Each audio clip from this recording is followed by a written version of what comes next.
Agora eu vou aqui abrir o notebook. Hoje eu vim com o notebook.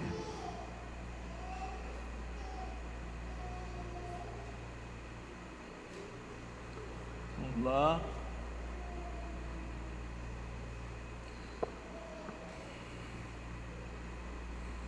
Então, abra suas Bíblias em Atos dos Apóstolos. Atos dos Apóstolos, capítulo 20.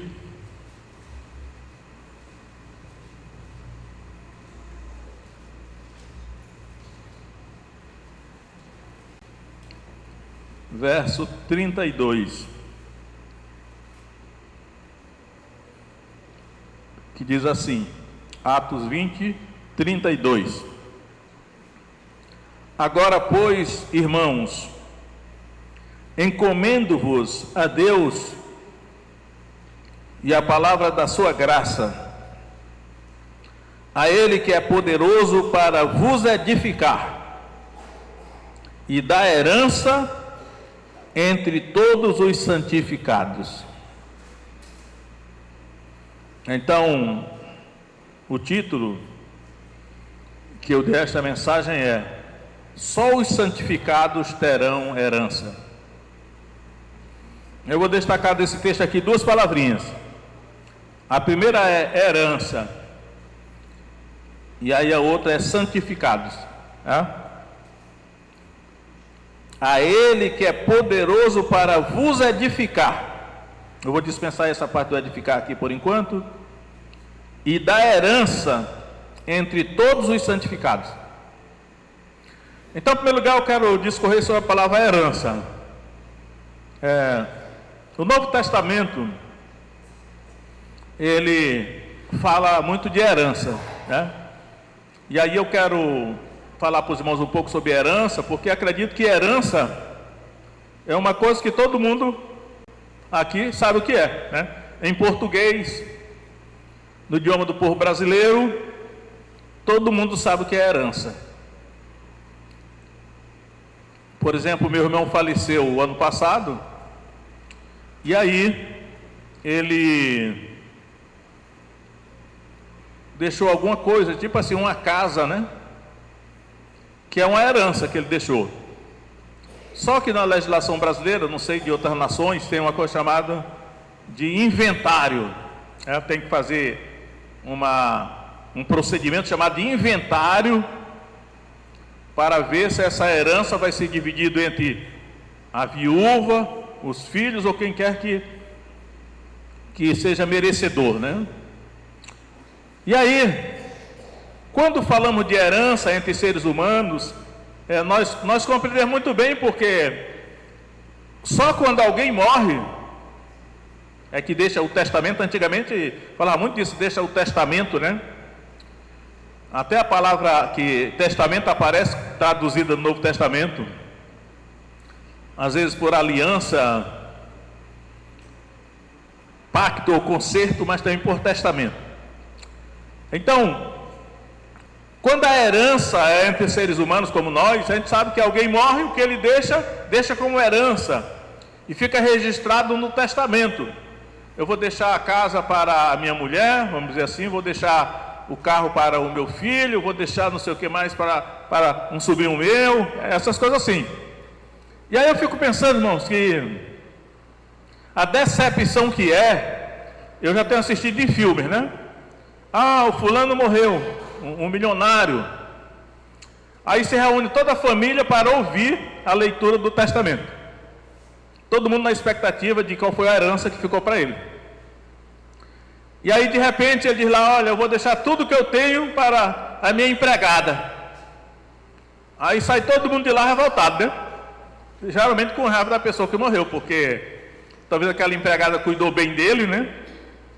E aí os outros que esperavam receber alguma coisa foram preteridos, não receberam nada.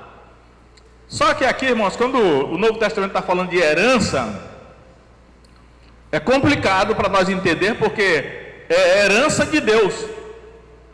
Como Deus não morre, a gente fica pensando assim: peraí, já que Deus não morre, como é que Ele vai nos dar herança? A Bíblia diz até assim: nós somos co-herdeiros de Cristo, porque é assim, Deus vai deixar a herança para Cristo e nós vamos participar dessa herança, né? Pega a herança aqui, vamos deixar algumas coisas para Jesus Cristo, outras para os crentes ou para os, sei lá, os cristãos, né? Mas o certo é que eu quero dar aqui aos irmãos uma ideia de o que nós estamos vivendo aqui, que é assim: nós temos uma herança para receber, uma herança. E aí, só que essa herança aqui a gente vai ter que entender à luz da Bíblia que herança é essa, né? Rapaz, eu estou me enrolando com esse negócio desse computador aqui, que de vez em quando aparece uma mensagem aqui. Ah, deu jeito aqui. Então, a pergunta que eu faço é o seguinte: quando chegar lá naquele dia que nós vamos comparecer diante do Senhor Jesus Cristo, todos nós estaremos na expectativa de receber uma herança. A pergunta é: será que nós vamos nos decepcionar e na hora lá nós vamos ser preteridos na herança que nós esperamos receber? Quais são as condições para receber essa herança? Isso que eu quero deixar para os irmãos aqui hoje, né? Nós temos que ter a ideia. Nós estamos caminhando para aquele dia que nós vamos nos encontrar com o Senhor. Quando eu falar em Senhor aqui, é que o Novo Testamento, quando fala de Senhor, é Jesus. E aí, irmãos, nós não devemos, tipo assim, ficar descansados numa certeza e depois a gente se decepcionar quando chegar lá, né? Aí é o que eu estou dizendo aqui. Olha só, eu tenho que... Lembrando das aulas de homilética no seminário, né? Eu fui um mau aluno de homilética no seminário, porque enquanto o meu professor estava dando aula de homilética, eu não estava me atentando muito para o que ele dizia. Eu estava pegando os livros, mas dos maiores eruditos aí sobre homilética, que estava lendo lá escondido para lá, né? Eu acho que foi um erro isso, né? Mas eu tenho que me apegar à minha tese, que a minha tese eu botei aqui o título, mas também é uma tese, assim: só os santificados terão herança. Só os santificados receberão herança. Então nós temos que nos cuidar enquanto estamos caminhando para aquele dia, para saber se nós vamos receber essa herança, né? Para depois chegar lá e não ficar decepcionado. Depois já estou sentindo calor aqui, eu vou ter que ligar o ventilador desse, né? Aí vai virar a página da Bíblia, vamos ver. Ó, bem aqui está fazendo frio, mas não chega ali. Tem que botar esse ventilador aqui.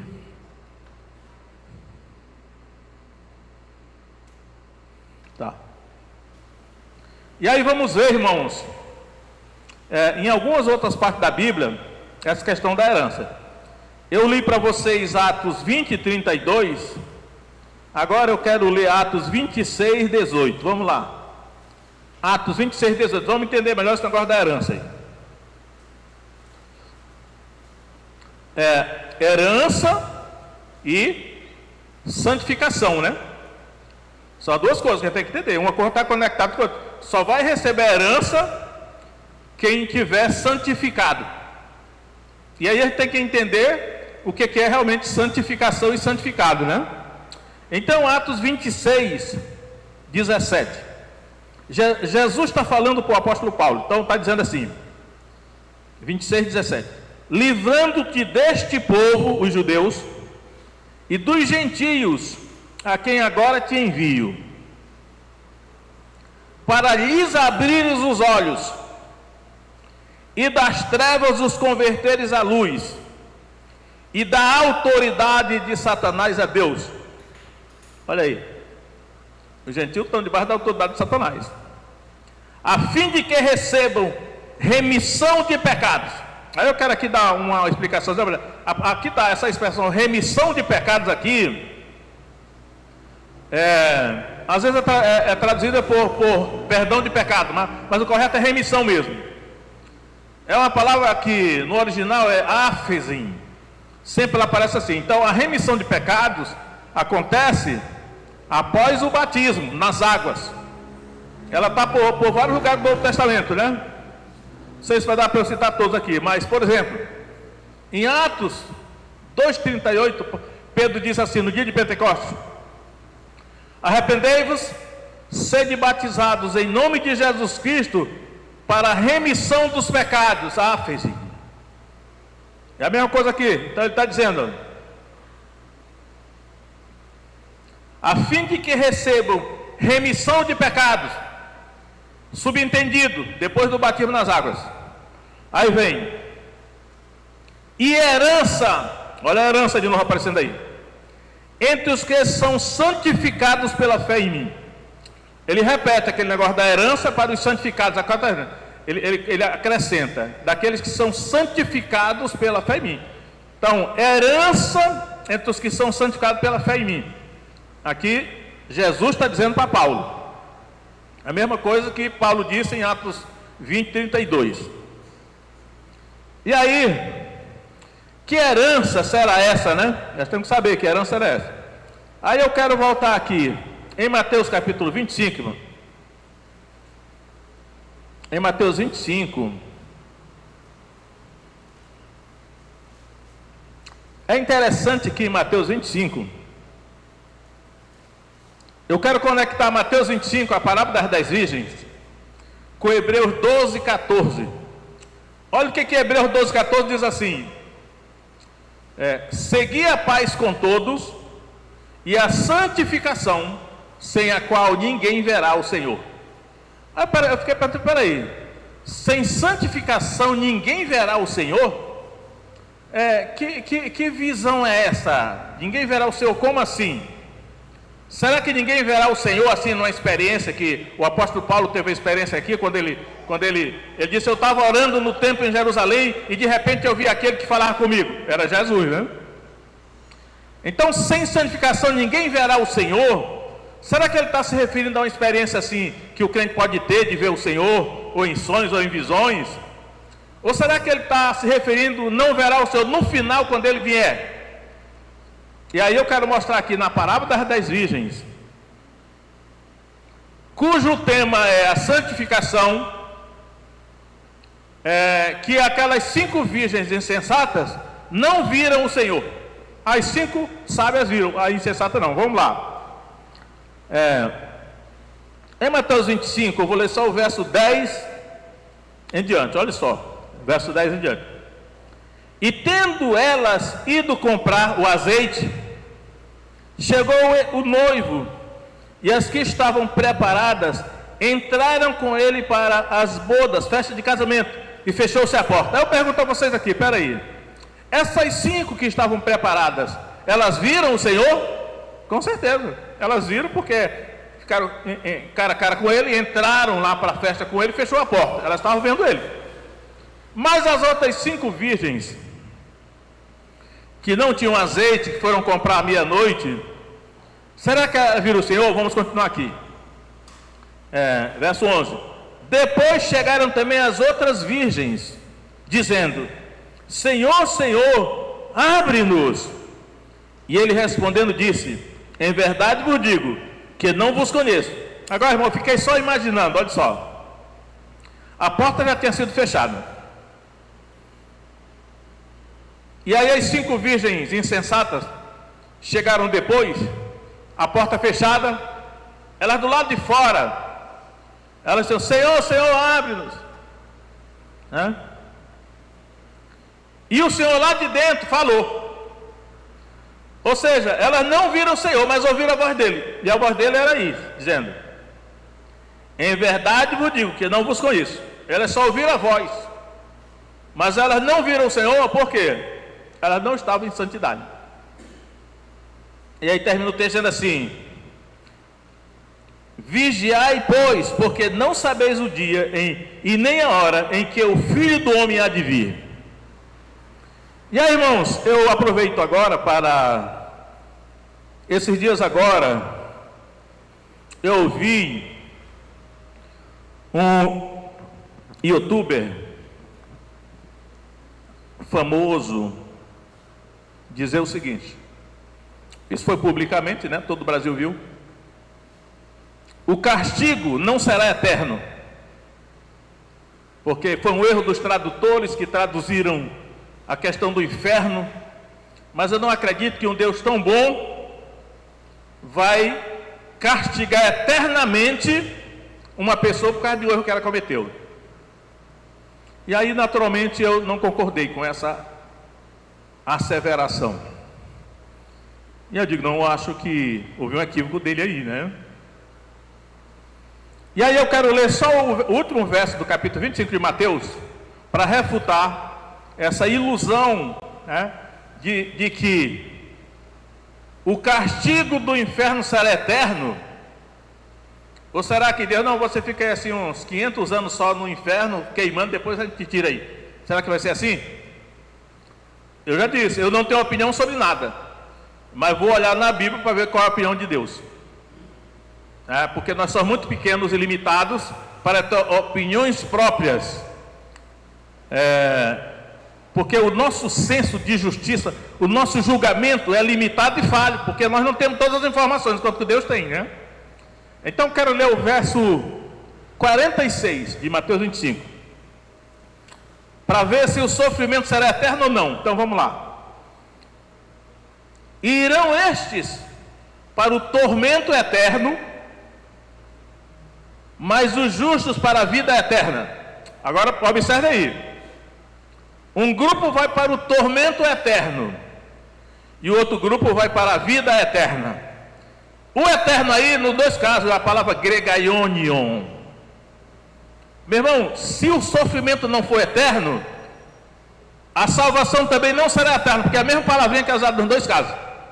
Percebeu aí o que a Escritura está dizendo? Que assim como a vida eterna será eterna, ou seja, não terá fim, o sofrimento também será eterno e não terá fim, porque é a mesma palavrinha que está aí.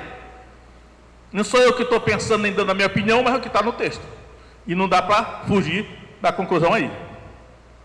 Então estou aproveitando esse entre parênteses aqui, porque está no texto, mas como nós estamos falando de herança, eu quero mostrar para os irmãos qual é a herança que nós esperamos receber. Mateus 25 ainda, verso 34, quando Jesus vier, ele vai dizer assim: então dirá o rei aos que estiverem à sua direita: vinde benditos de meu Pai, possuí por herança o reino que vos está preparado desde a fundação do mundo. Olha aí, aquela herança lá que Paulo estava falando, né? Possuí por herança o reino. Então a herança que nós estamos esperando receber, irmão, é um reino. Eu acredito que é o reino de Deus isso aqui. É um reino. Mas Paulo tinha dito lá em Atos 20, 32 assim, que só receberão a herança os que são santificados. E aí eu quero elucidar essa questão para ninguém se iludir. Todos os que estão santificados ou não? Não sei, vamos ver na Bíblia, né? Então, Mateus 25, 41 ainda. Olha aí. Então dirá também aos que estiverem à sua esquerda: apartai-vos de mim, malditos, para o fogo eterno, preparado para o diabo e seus anjos. Irmãos, esse cenário aqui é igualzinho da palavra das 10 virgens. Esse grupo que está diante do rei quando ele voltar é toda a igreja. E aí eu diria aos irmãos aqui, toda a igreja gentílica, porque diz assim: quando o Senhor vier, reunirá diante dele todas as nações. Todas as nações aqui significa os discípulos de todas as nações, a totalidade da igreja. E haverá então esse julgamento. E aí, como acontece na palavra das 10 virgens, uma parte vai para o castigo eterno e a outra vai para a vida eterna, que é a herança do reino que você está preparado desde a fundação do mundo. Então, irmãos, existe uma herança nos esperando, mas só receberão a herança os santificados. E aí eu quero mostrar para os irmãos que a palavra santificado no Novo Testamento ela tem um sentido específico, técnico, teológico, e que ninguém pode passar por cima dela de qualquer jeito, né? Temos que entender o que é realmente ser santificado. Ah, mas eu aceitei a Jesus, eu estou santificado. Será? Vamos ver se o texto diz isso, né? Muito bem. Agora, eu quero mostrar aos irmãos agora voltando para Atos. Atos dos Apóstolos. Vamos lá para Atos 2,38 de novo. Vamos ver qual foi as palavras que Pedro disse no dia de Pentecostes. Olha só, Atos 2,38. E disse-lhes Pedro: arrependei-vos, e cada um de vós seja batizado em nome de Jesus Cristo para remissão dos pecados. Remissão dos pecados. Então, parando aí, nós temos que entender aí as palavras de Pedro. Como é que está traduzido aí? Cada um de vós, aí está dizendo, cada um de vós seja batizado em nome de Jesus Cristo para a remissão dos pecados. Aí tem um sentido completo. Então, a remissão dos pecados acontece quando alguém é batizado nas águas em nome de Jesus Cristo. É o que ele está dizendo aí. Só que essa partezinha que se segue, às vezes a gente dispensa, né? Por causa de uma controvérsia teológica, doutrinária que tem entre os irmãos aí, mas não podemos dispensar. Vamos ver. Aí diz assim: e recebereis o dom do Espírito Santo. Aí vamos ver aqui, tudo bem, isso foi no dia de Pentecostes. Aí quando nós chegamos aqui, no verso 41, olha o que diz aí no verso 41, Atos 2, 41. De sorte que foram batizados os que de bom grado receberam a sua palavra. Foram batizados. E naquele dia agregaram-se quase 3.000 almas. A minha pergunta é: a promessa que Pedro tinha feito no verso 38 se cumpriu aqui? Ainda não, porque ele se referiu só aos que foram batizados. Foram batizados em nome de Jesus Cristo para a remissão dos pecados. Então eu posso dizer agora, não, então esses quase 3.000, eles receberam remissão de pecados. Mas eu pergunto, e foram santificados? Não diz aqui que foram. Pode até ter sido, mas o Espírito Santo não diz. Porque ele se refere agora que quase 3.000 foram batizados em nome de Jesus Cristo e se agregaram que eles foram batizados. Aí eu pergunto, mas é a segunda parte da promessa que ele falou, e receber esse dom do Espírito Santo? Ele não falou nada aqui? Falou não, aqui ele não falou não. Só que, vamos prosseguir mais para frente, em Atos capítulo 8, que lá já vai falar mais coisa, né? Aqui em Jerusalém, são os judeus que eu estou sendo contemplado com a primeira pregação do Evangelho depois da ressurreição do Senhor, né? Agora vamos avançar para Samaria, em Atos 8. Eu vou começar do verso 12 para mostrar que aquela promessa de Pedro do dia de Pentecostes, né? Cada um de vós seja batizado em nome de Jesus Cristo para a remissão dos pecados. Vai se cumprir aqui, olha só. Verso 12: Filipe pregou em Samaria. Atos 8, 12. Mas creram em Filipe, que lhes pregava acerca do reino de Deus, e em nome de Jesus Cristo se batizavam tanto homens como mulheres. Então aqui até agora se cumpriu o que Pedro disse no dia de Pentecostes, que cada um de vós seja batizado em nome de Jesus Cristo para a remissão dos pecados. Os samaritanos foram batizados em nome de Jesus Cristo aqui, porque aí a tradução, um traduz de um jeito, né? Mas essa tradução minha aqui diz aí: e em nome de Jesus Cristo se batizavam tanto homens como mulheres. Se tiver errada a tradução, eu não sei, mas porque outras traduções ela já diz outra coisa, né? Mas aqui está corretamente aqui. Verso 14, agora observe: os apóstolos, pois, que estavam em Jerusalém, ouvindo que Samaria recebera a palavra de Deus, enviaram para lá Pedro e João, os quais, tendo descido, oraram por eles para que recebessem o Espírito Santo, porque sobre nenhum deles tinha ainda descido, mas somente eram batizados em nome do Senhor Jesus. Olha aí, irmãos, aquilo que nós presenciamos lá em Jerusalém, que batizaram-se quase 3.000 almas e se congregaram ali, aqueles foram batizados, mas não fala nada sobre o recebimento do Espírito Santo. Pode ser que tenha acontecido o recebimento, mas o texto não diz. Agora em Samaria aqui, eles não se conformaram em que os samaritanos fossem batizados em nome do Senhor Jesus, porque eles sabiam que faltava algo mais. E os apóstolos que estavam em Jerusalém sabiam disso. Então os apóstolos que estavam em Jerusalém enviaram para Samaria os dois apóstolos, Pedro e João, para que eles orassem por eles, para que recebessem o Espírito Santo. Não é porque a promessa do dia de Pentecostes que Pedro disse foi isso: cada um de vós seja batizado em nome de Jesus Cristo para a remissão dos pecados e recebereis o dom do Espírito Santo. E os samaritanos não receberam. Aí só, mas a promessa é que ele tem que receber. Então foram lá e oraram. Aí diz aí, verso 17: então lhes impuseram as mãos e receberam o Espírito Santo. Irmão, isso aqui é um negócio sério, né? Eu sei que é uma controvérsia enorme, teológica, doutrinária, mas a gente tem que, na simplicidade, ver o que diz a Bíblia, né? Esses samaritanos só foram santificados quando eles receberam o Espírito Santo, que foi uma experiência posterior ao batismo nas águas, que, segundo Pedro diz, para a remissão dos pecados. Agora eles foram santificados. A pergunta que eu faço é: segundo as palavras de Paulo em Atos 20, 32, que receberão herança só os que forem santificados, antes dele receber o Espírito Santo, ele recebeu a herança?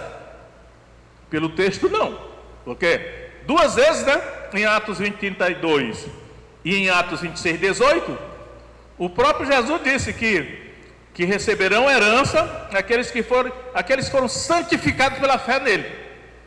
E os samaritanos só foram santificados, aí é que eu quero que a gente entenda aqui, irmãos, é isso aí, homem. Os samaritanos só foram santificados quando eles receberam o Espírito Santo. Portanto, eles só terão direito à herança depois que eles receberam o Espírito Santo, que aí se tornou um crente santificado. É uma velha controvérsia, já é velha, mas às vezes tem que renovar a questão, porque está aqui no texto, né? Para ele não ir por aí acreditando na ilusão. Aí quando chega lá no final, cadê a herança que Jesus prometeu? Ah não, você não vai receber não, porque eu disse lá que era só para os santificados. Ah, quer dizer que existe duas categorias de crente? Os santificados e os não santificados, é o que o texto está dizendo. E aqui eu não estou falando nada de falar em língua, não tem nada a ver com falar em língua não. Estou falando aqui, santificado significa receber o Espírito Santo. Então temos que atentar para o que diz a Escritura, né? Porque há uma herança para os crentes que receberão lá no final, mas só os santificados receberão a herança. Essa é a minha tese.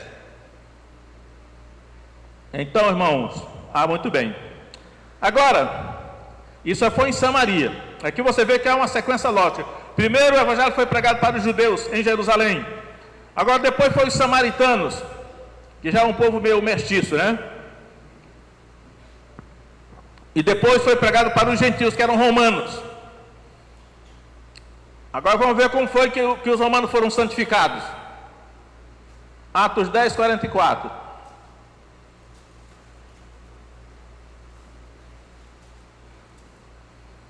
Atos 10, 44.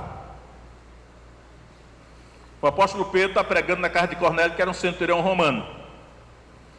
Aí diz assim: e dizendo Pedro ainda estas palavras, caiu o Espírito Santo sobre todos que ouviram a palavra. E os fiéis que eram da circuncisão, todos quantos tinham vindo com Pedro, maravilharam-se de que o dom do Espírito Santo, lembra dessa palavra aqui, irmãos, olha, que o dom do Espírito Santo se derramasse também sobre os gentios. Atos 2,38, e recebereis o dom do Espírito Santo. Aqui ele está dizendo que o dom do Espírito Santo se derramou sobre os gentios, ou seja, o dom do Espírito Santo aqui, mas é o próprio Espírito Santo. O Espírito Santo é uma dádiva, um dom que Deus dá. Que aí é sinônimo da expressão assim: Jesus os batizará com o Espírito Santo.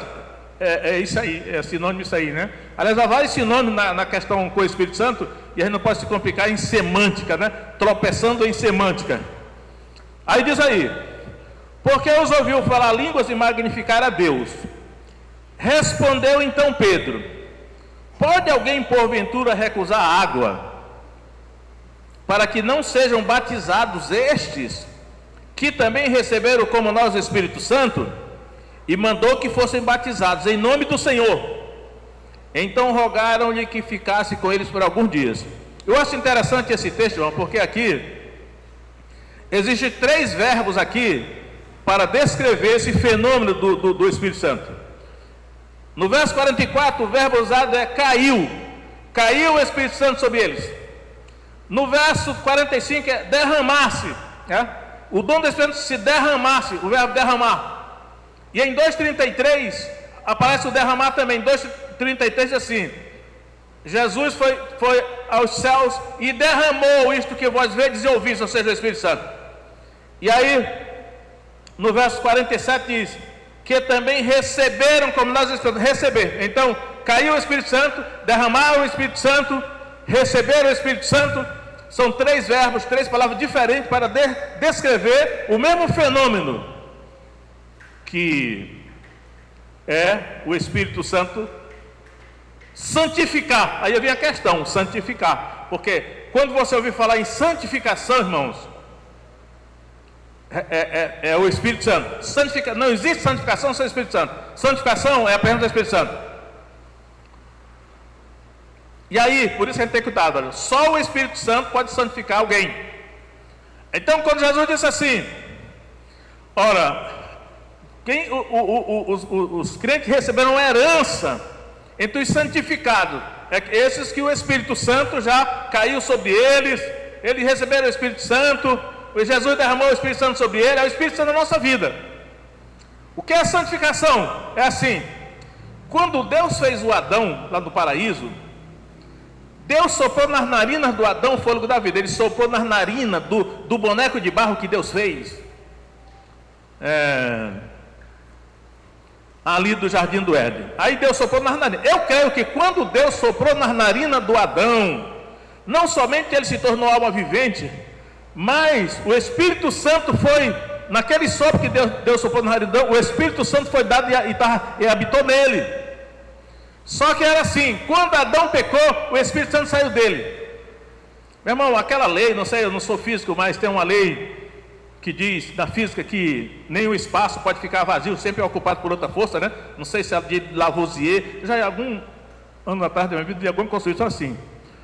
No reino espiritual também, não pode haver espaço vazio. Na hora que o Espírito Santo saiu de dentro do homem, provavelmente demônios entraram nele, espíritos imundos entraram nele. Aí o que acontece? Quando Jesus veio no Novo Testamento, o que Jesus veio fazer?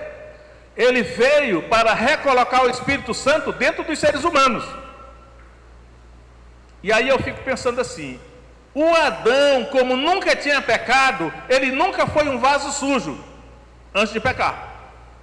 Você já viu assim um vaso que você compra na loja, que ele vem todo novinho da loja, aí você bota lá, esse vaso aqui está todo limpinho, nunca foi sujo, né? É uma coisa. Agora, você pega um vaso desse, bota lama, bota todo tipo de porcaria dentro, aí depois você vai lá na torneira, lava esse vaso com água, bota desinfetante e lava. Será que é a mesma coisa? Não sei. Mas foi o que aconteceu com o ser humano. O corpo do ser humano é um vaso. Aí o que aconteceu? Depois que o Adão se sujou, ficou impuro, porque eu acho que ele se encheu foi de demônios dentro do corpo dele, que o Espírito Santo saiu, e ficou um vaso sujo. É por isso que Jesus chama os espíritos imundos de espíritos imundos, espíritos malignos. Agora, Jesus veio para colocar o Espírito de novo dentro do ser humano. Aí tem aquelas condições para a pessoa crer, receber o Espírito Santo, né? E uma vez que o Espírito Santo é derramado, o Espírito Santo é o agente purificador. Ele novamente purifica. A linguagem que Atos 9 diz assim: purificou os seus corações. O Espírito Santo lava aquele vaso de novo, purifica. E aí aquele fica santificado. Irmão, santificado é sinônimo de lavado, limpo. Simples assim. Não tem nada de complexo, não. Ficou limpo. E aí o que Jesus está dizendo é o seguinte, olha. Tanto Jesus como Paulo, a herança, só receberão herança os santificados, os limpos, os puros. Aí a pergunta é, nós aqui receberemos a herança? Estamos santificados? Vamos continuar aqui no texto, né? Então, aqui nesse texto de Atos 10, os gentios que estavam na casa de Cornélio, centurião romano, eles foram santificados pelo Espírito Santo antes do batismo nas águas, que foi uma exceção. Todavia, mesmo assim, Pedro achou necessário batizar nas águas, porque o batismo nas águas está envolvido a remissão de pecados, né? Se o batismo nas águas não fosse importante, Pedro ia dizer assim: olha, já que esse pessoal aqui já foi santificado pelo Espírito Santo, ninguém vai nem batizar nas águas, porque não é necessário, mas ele mandou batizar. Então o batismo nas águas é importante, embora eu não creia na regeneração batismal, né? Mas ele tem o seu lugar. Ainda que é como um simbolismo, mas o simbolismo tem algo espiritual envolvido neles também, né? Por isso que ele diz, é remissão de pecados depois do batismo nas águas. Houve só uma inversão aqui. Primeiro, o correto é batizado nas águas. Um ato de obediência, um ato de fé. E depois é que a pessoa recebe o Espírito Santo. Aqui houve uma inversão porque Deus queria convencer, eu acredito disso, irmãos. Pedro, que era um judeu, não queria entrar nem na casa de Cornélio. Ele queria convencer Pedro que realmente era Deus que estava nesse negócio. Aí quando chega em Éfeso, Atos 19, vamos ver como é que aqueles Efésios foram santificados. E eu fiquei pensando, peraí, Senhor. Primeiro foram os judeus que foram santificados. Depois foram os samaritanos. E depois foram os gentios romanos, a casa de Cornélio. E Éfeso, aí rapaz, já sei, os discípulos de João Batista. Esse daqui era um discípulo de João Batista. Olha o que aconteceu. Atos 19, 5. E os que ouviram foram batizados em nome do Senhor Jesus. Se eles foram batizados em nome do Senhor Jesus, o que acontece? Remissão de pecado. Aí vem aí. E impondo-lhe Paulo as mãos, do mesmo jeito que Pedro e João fizeram lá em Samaria, agora Paulo fez aqui, ó.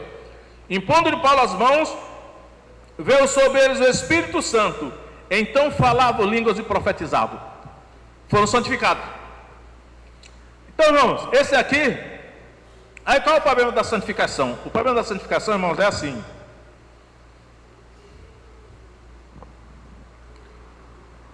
Nós devemos ser santificados no início da nossa fé em Jesus. Tem que receber o Espírito Santo. O Papa Pedro disse: recebereis o dom do Espírito Santo. Tem que receber. Eu acho que ao longo da história, grande parte da igreja tomou como como é que eu ia dizer aqui? Como se fosse subentendido, né? Não, já que você batizou na água, você recebeu o Espírito Santo. É um engano. Não vamos cair nessa não, né? Não, já que você creu em Jesus e foi batizado na água, você recebeu o Espírito Santo. Não, não é assim que está ali não, no texto. Eu já fiz isso, vi grandes pregadores fazer também, tipo assim: quem quer aceitar Jesus, vem à frente. Aí lá vem o pessoal, vem à frente. Aí quando a pessoa vem à frente, vamos fazer uma oração aqui. Aí, parabéns, vocês estão todos salvos. Irmão, depois eu vi que isso aí não se encaixa nos textos ali. Não, crer em Jesus é uma afirmação genérica. Agora, os detalhes, os detalhes, né, um rito, que tem que preencher todo esse negócio aqui: arrependei-vos, sede batizados em nome de Jesus Cristo para a remissão dos pecados, e recebereis o dom do Espírito Santo. E só depois que você recebe o dom do Espírito Santo que você está santificado. Ah, mas eu sou crente, criei em Jesus, fui batizado nas águas, eu já sou há 50 anos da igreja. Sim, mas você foi santificado? Deve ter sido. Não pode ser assim, deve ter sido não, porque o que está em jogo é muita coisa séria para você ficar subentendido. Porque lá no final nós precisamos receber a herança. E aí, eu já estou para terminar, né? Eu preciso dizer essas coisas aqui para os irmãos. Vamos ver aqui. Já quem foi santificado no começo da sua fé, tem que ir guardando essa santificação até o fim, né? Vamos ver aqui, eu vou ler aqui, 1 Tessalonicenses 3,13. 1 Tessalonicenses 3,13. Para confirmar os vossos corações, para que sejais irrepreensíveis em santidade, diante de nosso Deus e Pai, na vinda de nosso Senhor Jesus Cristo com todos os seus santos. Eu acho interessante isso aqui, ó. Para que sejais irrepreensíveis em santidade. É a comunhão com o Espírito Santo, para poder receber a herança. Em Atos 4, aliás, 1 Tessalonicenses 4, verso 3. Porque esta é a vontade de Deus, a vossa santificação, que vos abstenhais da fornicação, que cada um de vós saiba possuir o seu vaso em santificação e honra, não na paixão da concupiscência, como os gentios que não conhecem a Deus. Mais um detalhe sobre a santificação. Verso 7. Porque não nos chamou Deus para a imundícia, mas para a santificação. Portanto, quem despreza isso, não despreza o homem, mas sim a Deus, que nos deu também o seu Espírito Santo. Santificação, irmãos, sinônimo de comunhão com o Espírito Santo. Primeiro tem que receber e manter a comunhão com Ele. E no texto famoso de 1 Tessalonicenses 5, 23, vamos lá, 1 Tessalonicenses 5, 23, e o mesmo Deus de paz vos santifique em tudo, e todo o vosso espírito e alma e corpo sejam plenamente conservados irrepreensíveis para a vinda de nosso Senhor Jesus Cristo. E aqui parece uma pegadinha, né? E o mesmo Deus de paz vos santifique em tudo. Ah, então é Deus que nos santifica? Nenhum ser humano pode se santificar a si mesmo, mas quem nos santifica é Deus, é o Espírito, é Jesus que é batido no Espírito Santo, né? É Deus que nos santifica. Só que tem uma parte, e aí eu tô lendo novamente a biografia de John Wesley, e ele teve uma controvérsia com os irmãos morávios, 1739, e aí chegou um líder morávio que acreditava no pietismo, no misticismo alemão, e teve uma controvérsia lá, porque o irmão morávio dizia assim: olha, só basta crer em Jesus, depois que creu, você entra numa atitude de quietude, não precisa fazer mais nada. Naturalmente, John Wesley combateu, né? John Wesley era muito bom em teologia. Eu quero mostrar aqui que, apesar de que o texto está dizendo assim, olha, e o mesmo Deus de paz vos santifique em tudo, essa é a parte de Deus nos santificar. Mas volta alguns versículos antes que tem a nossa parte. Eu vou mostrar aos irmãos qual é a nossa parte para manter essa santificação. Se já recebeu o Espírito Santo, para manter essa santificação, irmão, até chegar naquele dia e receber a herança, retorna aí em 1 Tessalonicenses 5,16. Olha a nossa parte aí. Regozijai-vos sempre, atitude, orai sem cessar. Essa é acho que a expressão sobre a oração mais radical do Novo Testamento é aqui: orai sem cessar. Em tudo dai graças, porque esta é a vontade de Deus em Cristo Jesus para convosco. Não extingais o Espírito, não apagueis o Espírito, não desprezeis as profecias, examinai tudo, retende o que é bem, abstende de toda aparência do mal. Irmãos, tudo isso aqui que ele está dizendo é a nossa parte, na nossa consagração e obediência a Deus, para que Ele nos santifique, porque só receberá a herança no final quem for santificado. E não é só estar santificado no começo, não, é manter até o fim a santificação. Mesmo que a gente caia 10 vezes pelo caminho, mas se levanta para se santificar de novo, para que no final nós recebemos a herança. E essa parte, abstende-vos de toda aparência do mal. Mas esse negócio aqui é muito sério, né? Abstende, mesmo que a gente não esteja fazendo mal nenhum, mas só a aparência do mal já impede, atrapalha a nossa santificação. Então, como eu sempre digo para os irmãos, eu entro ali num bar, pego um copo de Guaraná e fico com o Guaraná ali tomando. Não estou tomando nenhuma bebida alcoólica, mas a pessoa passa lá, olha, eu vi o pastor ali com um copo de um negócio amarelo no copo, era cerveja, eu acho. É a aparência do mal, né? Então a gente tem que ir pelo texto, pela escritura lá, para que no final todos nós queremos receber a herança, irmão, né? Eu quero que todos os irmãos recebam a herança quando chegar lá no final. Eu também quero receber, e não a gente ser decepcionado. Abre o testamento aí. E meu irmão, aqui nesse negócio da herança você não está santificado, você não foi santificado, não está santificado, ou então você foi santificado no começo, mas pelo caminho você perdeu o Espírito Santo, perdeu a comunhão com o Espírito Santo. Irmãos, quando Paulo fala do depósito, guarda o depósito que te foi confiado, Timóteo. Eu creio que esse depósito é o Espírito Santo. Eu sempre pensei que fosse a Bíblia, né? Que é numa carta pastoral, mas ele disse: guarda o depósito que te foi confiado. Irmão, o depósito que nos foi confiado é o Espírito Santo.